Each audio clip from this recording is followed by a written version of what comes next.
Magandang hapon po sa lahat ulit at nagbabalik dito sa ating YouTube channel po para mag-discuss ulit ng another coins, world coins po ang natin sa ating harapan. Ayan, nabubulol na tayo sa kasasalita. Ayan po, magandang hapon po sa Luzon, Visayas, Mindanao, kung saan kayong panig ng mundo po. Andito tayo nagbabalik sa ating YouTube channel, Samir Soriano TV. Ayan po, 29 po.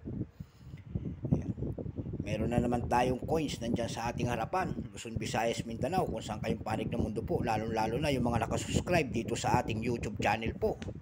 Ayan, maraming salamat po sa subscriber natin.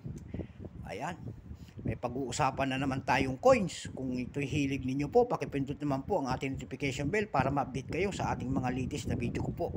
Thank you po sa lahat. Ang pag-uusapan po natin ay ito, Brazil. Ayan po, Brazil coins po. Ayan, PG.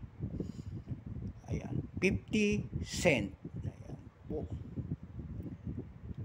50 cent po ng Brazil 2016 Olympic Games Brazil. Head coach Ben Ryan. Ayan po, ano po ito? Coins po ng Brazil doon sa ginawa nilang Olympic. Kaya kilalanin muna natin ang coins na ito. Ayan po, PG Rugby 7S. Ayan. Period po, Republic 1987, up to date po. Ayan. Type circulating coins, commemorative coins, years 2017. Ayan po, nakita nyo naman.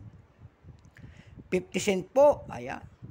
Ang kanyang composition po, nickel plated steel. Mayroong bigat po itong 6.5 grams. Mayroon ding haba po namang itong 26.5 mm. Mayroong kapal pong 1.85 mm. Ayan po. Shape, syempre round. Orientation, middle alignment, number N-109841 po. Reference number KM-528. Ayan, ang gandang coins. Siyempre, plated steel yan. Naka-magnet yan. Magnetic po ito. Coins na ito. Ayan po. Rugby 7S po. Ayan, 7S champion of the Olympic 2016 game.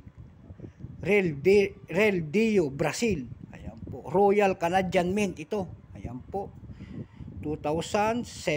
Walang ginawa po nito ay wala siyang percent. Ginawa po itong piraso ay 1 million piraso lamang.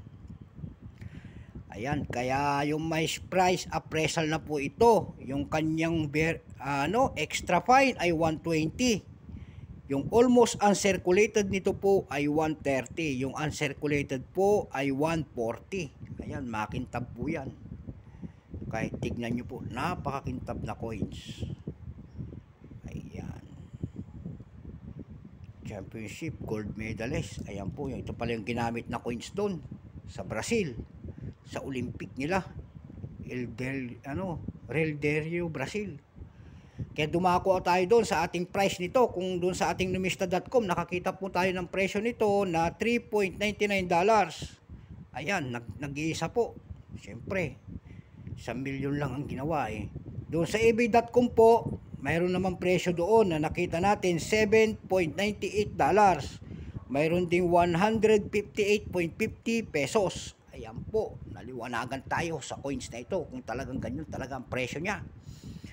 Doon po sa carousel.com po, wala tayong nakita na nagbebenta nito. Kasi limited lang siguro eh, 1 milyon eh. Kung nagalo-halo na, hindi swerte kung makahanap pa tayo. Ayan. Buti nga nagkaroon tayo ng isa lang dahil sa world coins na ito. Hanggang doon na lamang ang presyo po nito. Wala na tayong nahagilap. Basta sinasabi nila kung walang presyo sa carousel, ibig sabihin mga iba pang platform, complete ang detalye, ibig sabihin mahirap na hanapin ng coins. Ayan po. So magandang hapon po ulit sa lahat ng ating kolektor, Luzon, Visayas, Mindanao po, kung saan kayong panig ng mundo po. Ayan, magpapasalamat lang tayo doon sa mga nanonood na ating YouTube channel. Ayan po. At saka sa mga subscriber natin. Ayan, maraming salamat po. Keep safe po sa lahat. Bye-bye.